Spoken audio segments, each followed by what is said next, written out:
بیٹھ جائیں بھائی جہاں کھڑا ہوا ہے وہیں پر بیٹھ جاوے. بہت قیمتی وقت ہے. عصر کے بعد کا وقت بہت قیمتی ہے. اول تو دوستو بزرگوں پوری ہی زندگی جو بہت قیمتی ہے، جو اللہ تعالیٰ نے ہمیں 60-70 سال کی زندگی مرحمت فرمائی، یہی بہت قیمتی ہے. پھر عصر کی نماز کے بعد کا وقت تو اور زیادہ قیمتی ہے کہ حدیث پاک کا مفہوم ہے. اللہ تعالیٰ فرماتا ہے کہ تو فجر کی نماز کے بعد اور عصر کی نماز کے بعد تھوڑی دیر مجھے یاد کر لیا کر، میں درمیانی حصے میں تیری کفالت کروں گا. تو زندگی قیمتی، پھر عصر کے بعد کا وقت قیمتی، پھر اللہ کے راستے میں نکل کر اس کی قیمت اور بڑھ جاتی ہے کہ اللہ کے راستے کی ایک صبح اور ایک شام دنیا اور دنیا میں جو کچھ ہے ان سب سے بہتر ہے. اس لیے کہ ہم سب کے سب اس وقت اللہ کے راستے میں ہیں. لیکن وقت یہ بہتر جب بنے گا اور یہ قیمتی وقت جب بنے گا جب ہم اس وقت کو قیمتی بناویں گے. نہیں تو وقت تو گزرنے کے لیے گزر رہا ہے. کس کی کتنی زندگی گزر گئی ہے ہر ایک کو پتا ہے. آگے کس کی کتنی باقی ہے یہ کسی کو کچھ پتا نہیں ہے. اس لیے حدیث پاک کا مفہوم ہے کہ سورج جب روزانہ نکلتا ہے تو وہ یہ اعلان کرتا ہے کہ ابن آدم تجھے جو عمل کرنا ہو کر لے، تیری زندگی میں پھر یہ دن کبھی نہیں آئے گا واپس کہ جو وقت گزر گیا، جو گھڑی گزر گئی، اب وہ کسی قیمت پر بھی واپس نہیں آنے والی ہے. اور آگے کس کی کتنی باقی ہے یہ کسی کو کچھ پتا نہیں ہے. اس لیے ہم اپنی زندگی کو قیمتی بناویں دوست بزرگوں، عملوں کے اندر لگ کر. اعمال وہ ہوتے ہیں کہ انسان جو 24 گھنٹے کی زندگی میں جو کام کرتا ہے وہ اس کے اعمال کہلاتے ہیں. یہ اعمال ہمارے بدن سے نکلنے والے صحیح ہو جائیں، اس کے لیے یہ ساری محنت ہے کہ ہمارے بدن سے نکلنے والے 24 گھنٹے کے جو اعمال ہیں، کھانے پینے کا عمل، سونے جاگنے کا عمل، شادی بیاہ کا عمل، تجارت کا، ملاقاتوں کا، جہاں آدمی جو کام کر رہا ہے وہ اس کے اعمال کہلاتے ہیں. کہ یہی اعمال غیر بھی کرتے ہیں، جیسا کام غیر بھی کر رہے ہیں، اور یہی چیز مسلمان بھی کر رہا ہے. فرق اتنا ہے اس کے اور ہمارے کام میں، ان کے اور ہمارے اعمال میں، کہ ہمیں اعمال کا طریقہ بتلایا گیا ہے کہ جناب رسول اللہ صلی اللہ علیہ وسلم کے زندگی گزارنے کا جو طریقہ لے کر آئے ہیں کہ وہ طریقہ، کہ اس طریقے کے مطابق ہماری زندگی ہو جائے، یہ ہمیں بتلایا گیا ہے. لقد کان لکم فی رسول اللہ اسوۃ حسنہ، کہ تمہارے لیے زندگی گزارنے کا جو بہترین نمونہ ہے وہ تمہارے پیارے نبی کی زندگی ہے کہ کل قیامت کے دن ہر ایک کو ہم اس نمونے کے مطابق دیکھیں گے. تو اس لیے میرا محترم بزرگوں دوستو، ہمیں اپنے اعمال کو صحیح کرنا ہے نبی کے طریقے کے مطابق چل کر. دوستو بزرگوں، بات یہ ہے کہ اللہ تعالیٰ نے ہر انسان کے ساتھ 2 نسبتیں لگا رکھی ہیں. ہر انسان کے ساتھ 2 نسبتیں لگی ہوئی ہیں، اور نسبت جتنی بڑی ہوتی ہے، نسبت جتنی اونچی ہوتی ہے، ذمہ داری بھی اتنی ہی بڑی ہوتی ہے، اتنی ہی اونچی ہوتی ہے. مثال کے طور پر ایک آدمی ہے،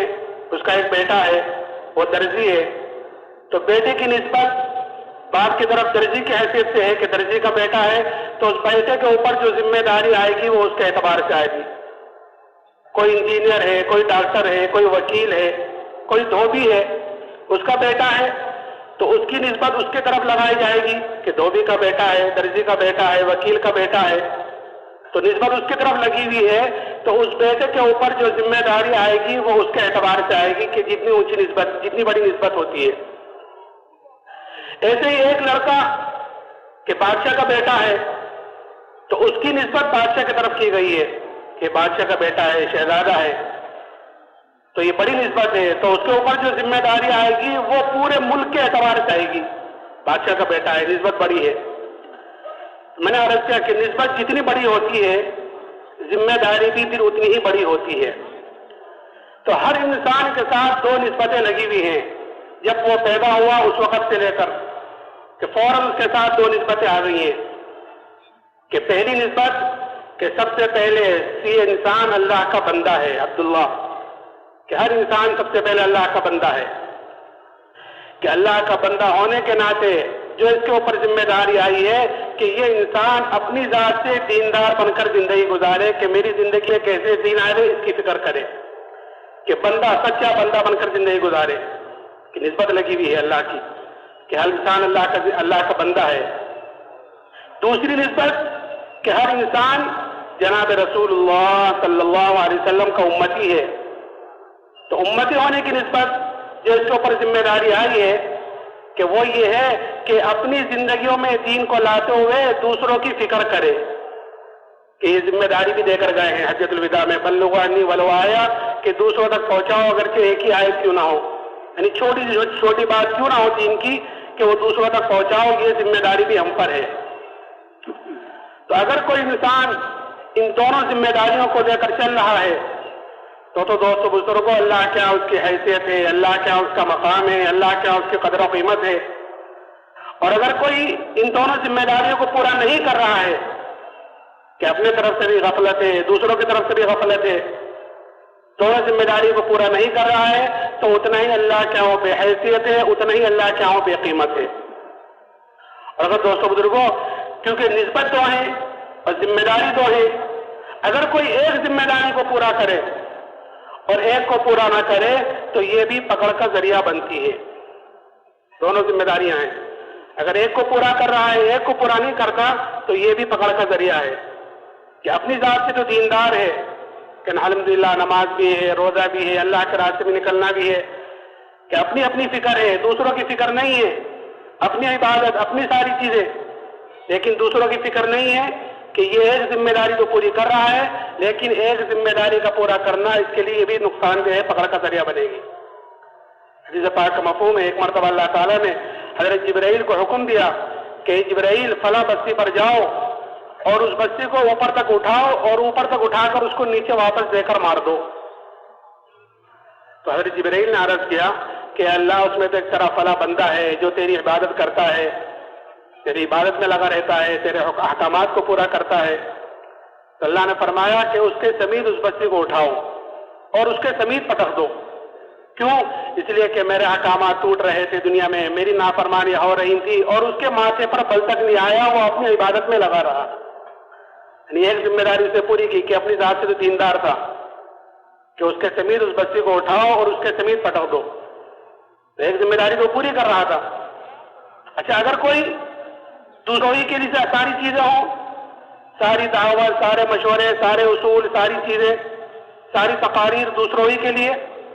اور اپنے طرف سے غفلت برتے، اپنی زندگی دین سے دور ہو، عبادات سے دور ہو،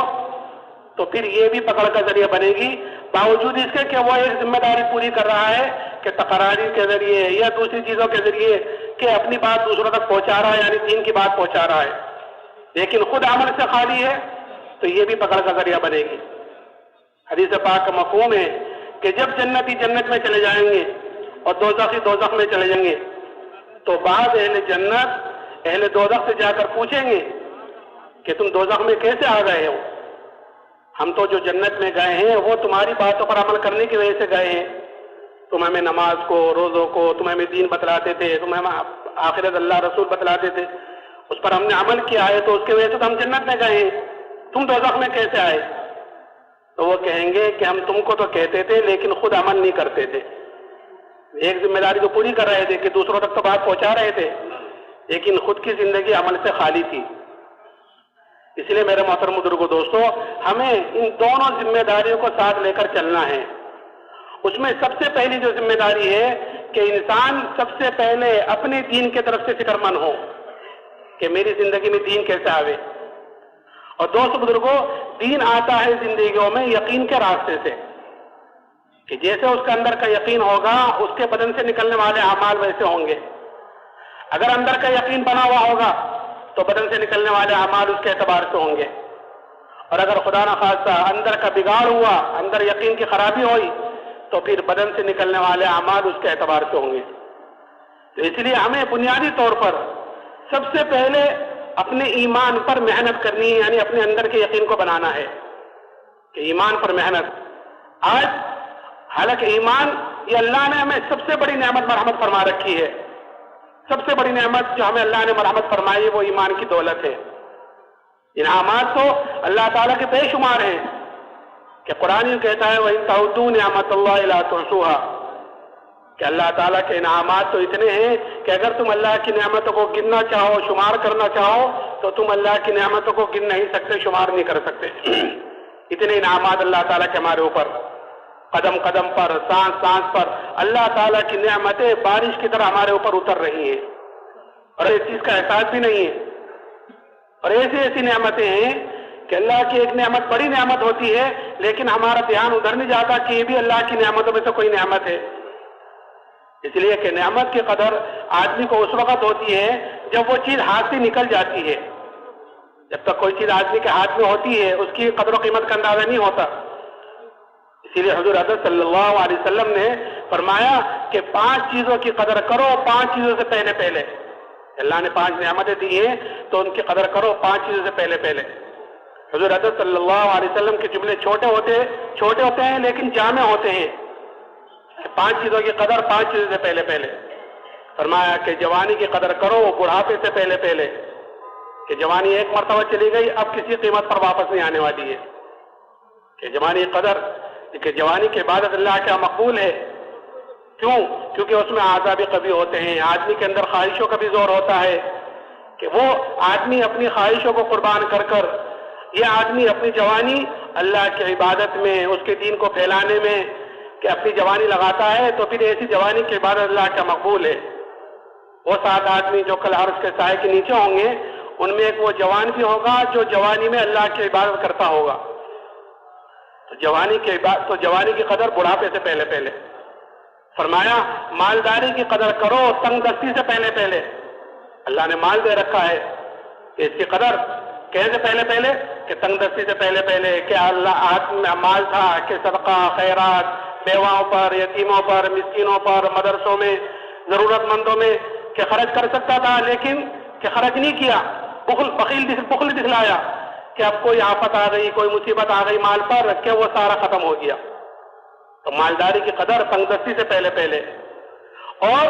خالی اوقات کی قدر کرو مشغولی سے پہلے پہلے۔ اللہ نے اوقات دے رکھے ہیں کہ ان کی قدر کرو مشغولی سے پہلے پہلے۔ کہ ان کی قدر کیا ہے؟ مثال کے طور پر آپ اللہ کے راستے میں نکلتے ہیں، اس وقت ماشاءاللہ ایک بڑا مجمع اللہ کے راستے میں نکلے گا کل دعا کے بعد، اللہ آپ حضرات کے نکلنے کو قبول فرماوے اور اللہ ہم سب کی بہترین تربیت فرماوے۔ تو ایک بڑا مجمع نکلے گا اللہ کے راستے میں، تو خالی اوقات کی قدر کیا ہے میں مثال کے طور پر بتلا رہا ہوں، مشغولی سے پہلے پہلے، کہ اللہ کے راستے میں نکل کر ایک حدیث پاک کا مفہوم ہے کہ جو آدمی 40 دن اخلاص کے ساتھ ایسی طرح نماز پڑھے کہ اس کی تکبیر اولا فوت نہ ہو، تکبیر اولا کے ساتھ پڑھے 40 دن اخلاص کے ساتھ، تو اللہ کی طرف سے اس کو 2 بڑے پروانے ملتے ہیں، کہ ایک پروانہ جہنم سے چھٹکارے کا، دوسرا نفاق سے بری ہونے کا۔ کہ یہ 2 بڑے پروانے اس شخص کو مل رہے ہیں جو 40 دن اس طرح نماز پڑھے کہ اس کی تکبیر اولا فوت نہ ہو۔ تو اللہ کے راستے میں نکل کر اس حدیث پر عمل کرنے کا بہترین وقت ہے۔ ہم نے وقت کو فارغ کیا ہے، اوقات کو فارغ کیا ہے، کہ یہاں نہ گھر ہے، نہ کاروبار ہے، نہ دوست احباب ہیں، نہ بھی بچے ہیں، نہ کسی کی خوشی میں جانا ہے، نہ کسی کی غمی میں جانا ہے، ہر وقت مسجد ہی میں رہنا ہے۔ گشتوں کے لیے نکلے ہیں، ملاقاتوں کے لیے نکلے ہیں، پھر واپس مسجد میں آ گئے، کھانا پینا سونا جاگنا کہ سارا کام مسجد میں ہو رہا ہے۔ کہ اس حدیث پر عمل کرنے کا یہ بہترین وقت ہے کہ وقت کو فارغ کیا ہے۔ اگر دوستو بزرگوں اس حدیث پر یہاں عمل نہ ہوا تو گھر جا کر اس حدیث پر عمل کرنا مشکل ہو جائے گا۔ کیوں؟ کیونکہ گھر میں مشغولی ہے، کاروبار ہے، بیوی بچے ہیں، دوست احباب ہیں، کسی کی خوشی میں گئے ہیں، کسی کی غمی میں گئے ہیں، کہ 38 دن تک جماعت سے نماز پڑھی کہ ایک دن کی رکعت ایک نماز نکل گئی، ایک رکعت نکل گئی کہ اس فضیلت سے تو محروم ہو گیا۔ یہ میں نے مثال کے طور پر، تو خالی اوقات کی قدر مشغولی سے پہلے پہلے، اور کہ صحت کی قدر کرو بیماری سے پہلے پہلے، اور زندگی کی قدر کر لو موت سے پہلے پہلے۔ میں نے عرض کیا کہ اس پوری 5 چیزوں میں پوری زندگی کا خلاصہ آ گیا۔ میں نے کہا نا کہ حضور حضرت صلی اللہ علیہ وسلم کے جملے چھوٹے ہوتے ہیں لیکن جامع ہوتے ہیں، کہ پوری زندگی کا خلاصہ ان 5 چیزوں میں آ گیا۔ میں عرض کر رہا تھا کہ انعامات اللہ تعالیٰ کے بے شمار، اور نعمتوں کی قدر جب ہوتی ہے جب وہ چیز ہاتھ سے نکل جاتی ہے۔ جب تک کوئی چیز آدمی کے ہاتھ میں ہوتی ہے اس کی قدر و قیمت کا اندازہ نہیں ہوتا۔ کہ جب وہ چیز ہاتھ سے نکل جاتی ہے تو پتہ چلتا ہے کہ میں کتنی بڑی خیر سے محروم ہوا ہوں۔ تو دوستو بزرگوں، پھر یہی نہیں، یہ جو اللہ تعالیٰ نے ہمیں انعامات دے رکھے ہیں تو یہ خالی اس کے لیے نہیں ہے کہ ہم اپنی مرضی کے مطابق ان کو جہاں چاہیں جیسا چاہیں ان نعمتوں کو خرچ کر آ جائیں، اور جس طرح کی چاہے اس کو ان نعمتوں کو کر آ جائیں، کہ نہیں، یہ انعامات اللہ تعالیٰ نے ہمیں دے رکھے ہیں۔ پھر ان تمام نعمتوں کا کل قیامت کے دن ہر آدمی سے سوال بھی ہوگا، پوچھا جائے گا کہ جو نعمتیں دی تھی تم نے اس پر کیا کام کیا ہے۔ ثم لتسألن یومئذ عن النعیم، کہ کل قیامت کے دن تم سے نعمتوں کے بارے میں ضرور سوال ہوگا، کہ کن نعمتوں کے بارے میں پوچھا جائے گا، کہ یہاں تک آیا ہے کہ ٹھنڈا پانی ہمیں ملا ہے تو یہ ٹھنڈا پانی بھی اللہ کی نعمتوں میں سے ایک نعمت ہے، کہ اس کے بارے میں بھی سوال ہوگا۔ درخت سے سایہ حاصل کیا ہے دھوپ سے بچنے کے لیے، گرمی سے بچنے کے لیے، کہ یہ بھی اللہ کی نعمتوں میں سے ایک نعمت ہے، کہ اس کے بارے میں بھی سوال ہوگا، ہر نعمت کے بارے میں سوال ہوگا۔ اسی لیے حضور اقدس صلی اللہ علیہ وسلم نے پیدائش سے لے کر موت تک ہر موقع کی دعا بھی بتلائی ہے اور ہر نعمت کے استعمال کا طریقہ بھی بتلایا ہے۔ اگر ہماری وہ چیزیں اس طریقے کے مطابق استعمال ہو رہی ہیں، اس طریقے پر کرنے کو بتلایا گیا ہے، تو دوستو بزرگوں، یہ نعمت ہمارے لیے خیر کا ذریعہ بنے گی، ہمارے لیے کامیابیوں کا ذریعہ بنے گی۔ اور اگر یہ نعمتیں اس طریقے پر استعمال نہیں ہو رہی ہیں جس طریقے پر استعمال کرنے کو بتلایا گیا ہے، تو دوستو بزرگوں، ہر نعمت کل قیامت کے دن پکڑ کا ذریعہ بنے گی، ہر نعمت۔ اللہ تعالیٰ حدیث میں آتا ہے کہ آدمی کا قدم اپنی جگہ سے نہیں ہو سکتا جب تک اس سے 4 سوال 4 باتیں نہ پوچھی جائیں، کہ زندگی کہاں گزاری ہے، جوانی کہاں گزاری ہے، مال کہاں سے کمایا، حلال کمایا کہ حرام کمایا، جائز کمایا کہ ناجائز کمایا، کہ جائز کمایا میرا ہو گیا، میں چاہوں جہاں چاہوں جس طرح چاہوں خرچ کروں، کہ نہیں، پھر اس کو خرچ کیسے کیا، اور جو جانتے تھے اس پر کیا عمل کیا۔ ساری چیزیں ہیں، اللہ نے نعمتیں دے رکھی، ہر آدمی جانتا ہے۔ تو اسی لیے حضور اقدس صلی اللہ علیہ وسلم نے ہر نعمت کے استعمال کا طریقہ بتلایا ہے۔ اگر اس چیز طریقے پر وہ چیز ہو رہی ہے تو اللہ کے یہاں کامیابی ہے۔ اسی لیے ایک مرتبہ سب گرمی میں دوپہر کے وقت حضرت ابوبکر صدیق رضی اللہ تعالیٰ عنہ مسجد میں تشریف لائے۔ تھوڑی دیر میں حضرت عمر رضی اللہ تعالیٰ عنہ آئے، تو حضرت عمر نے حضرت ابوبکر رضی اللہ تعالیٰ عنہ سے پوچھا کہ ابوبکر، گرمی ہے، دوپہر کا وقت ہے، تم یہاں پر؟ کہ عمر، بھوک کی سختی مجھے باہر لے کر آئی ہے، بھوک کی شدت باہر لے کر آئی ہے۔ کہ اچھا عمر تم کس لیے آئے ہو؟ کہ ابوبکر، میں بھی اسی لیے باہر آیا ہوں، بھوک کی سختی مجھے بھی باہر لے کر آئی ہے۔ یہ دونوں باتیں کر رہے تھے کہ اتنے میں جناب رسول اللہ صلی اللہ علیہ وسلم تشریف لائے، اور آپ نے ان دونوں سے پوچھا کہ گرمی ہے، دوپہر کا وقت ہے، تم دونوں کیا رسول اللہ بھوک کی شدت باہر لے کر آئی ہے؟ آپ نے فرمایا، قسم اس ذات عالی کے جس کے قبضے میں میری جان ہے، میں بھی اسی لیے باہر آیا ہوں، بھوک کی وجہ سے۔ یہ تینوں حضرات باتیں کرتے ہوئے ایک صحابی حضرت ابو ایوب انصاری رضی اللہ تعالیٰ عنہ ان کے مکان پر تشریف لے گئے۔ وہ صحابی تو گھر میں نہیں تھے، گھر والوں نے اہلاً و سہلاً کہا، بٹھایا۔ تھوڑی دیر میں وہ صحابی آئے اور اپنے ساتھ کھجوروں کا بڑا سارا خوشہ توڑ کر لائے، اللہ کے حضرات کے سامنے پیش کیا۔ تو حضور نے فرمایا کہ اس میں سے پکی پکی لاتے ساری کیوں لائے؟ کہ یا رسول اللہ، ساری سے لے کر آئے ہیں، جو آپ کو پسند آپ نوش فرما لیں، کچی پکی تر خشک۔ ان حضرات نے اتنے کھجور نوش فرمائی، ان صحابی نے ایک بکری کے بچے کو ذبح کیا اور کچھ کو بھونا، کچھ کو پکایا، اللہ کے حضرات کے سامنے پیش کیا۔ حضور حضرت صلی اللہ علیہ وسلم نے ایک روٹی کے ٹکڑے پر ایک گوشت کا ٹکڑا رکھ کر حضرت ابو ایوب انصاری کو دیا اور یہ فرمایا کہ یہ فاطمہ کو دے کر آؤ، اس نے بھی کئی دنوں سے ایسی کوئی چیز نہیں کھائی۔ تو وہ صحابی تو لے کر چلے گئے۔ یہ تینوں یہ کھانا نوش فرما رہے تھے اور آپ کی آنکھوں سے آنسو بہ رہے تھے، آپ رو رہے تھے،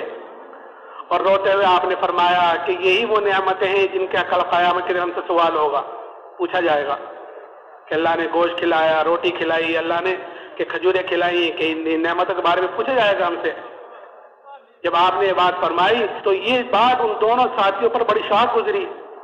کہ یا رسول اللہ، ایک چیز اتنی مشقت کے بعد، ایک چیز اتنی بھوک کے بعد حاصل ہوئی ہے کہ اس کے بارے میں بھی سوال ہوگا؟ آپ نے فرمایا ہاں، اس کے بارے میں بھی سوال ہوگا۔